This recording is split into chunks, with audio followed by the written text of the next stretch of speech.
প্রিয় ১ থেকে ১২তম উত্তীর্ণ শিক্ষক নিবন্ধনধারীরা, যারা এখন পর্যন্ত আমরা সেই চাকরি লাভের সুরাহা পাই নাই, তারা দীর্ঘ আন্দোলনের পর আজকে আমাদের শিক্ষা উপদেষ্টা মহোদয় এবং যে সচিব সাহেব রয়েছেন, সচিব মহোদয়রা আমাদের এই আন্দোলনকারীদেরকে ডেকেছিলেন এবং সিদ্ধান্তে উপনীত হয়েছেন যে আমাদেরকে অচিরেই একটি নিয়োগের ব্যবস্থা করবেন এবং এই প্রতিশ্রুতি বাস্তবায়নের জন্য তারা কাজ করবেন এবং আগামী সপ্তাহে আমাদের এই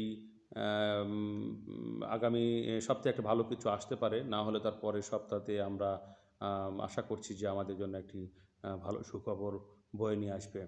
যারা এর পিছনে শ্রম দিয়েছেন এবং বিভিন্নভাবে অক্লান্ত পরিশ্রম করেছেন, তাদেরকে আমরা ১ থেকে ১২তম নিবন্ধনধারীদের পক্ষ থেকে জানাচ্ছি আন্তরিক অভিনন্দন এবং শুভেচ্ছা।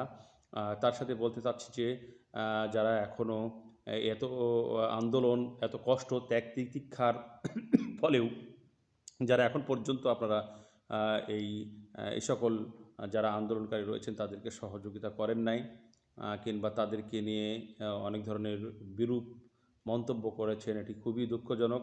আপনারা মনে রাখবেন, আপনারাও যেমন চাচ্ছেন চাকরি, তারাও তেমন চাকরি চাচ্ছে। যদি আপনাদের উদ্দেশ্য থাকে যে চাকরি, তাহলে অবশ্যই এ সকল নিবন্ধনধারীদের বিরুদ্ধে আপনাদের যাওয়া উচিত হবে না। সবাই এক কাতারে আসুন এবং এককভাবে এক টেবিলে বসুন।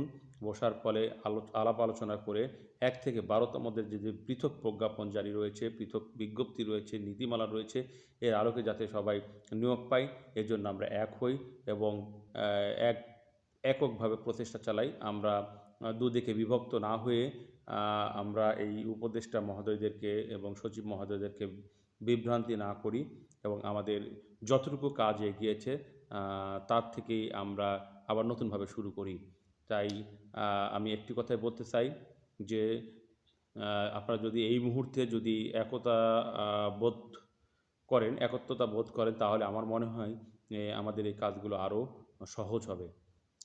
আর আপনারা কোনো ফেসবুকে কোনো কমেন্ট করবেন না বা বিরূপ কোনো মন্তব্য করবেন না।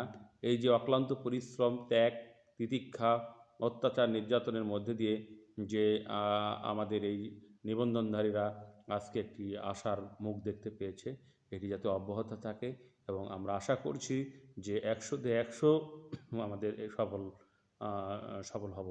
এই আজকের এই বিশেষ একটি লাইভে থেকে আপনাদেরকে জানাচ্ছি আবারও অভিনন্দন এবং শুভকামনা।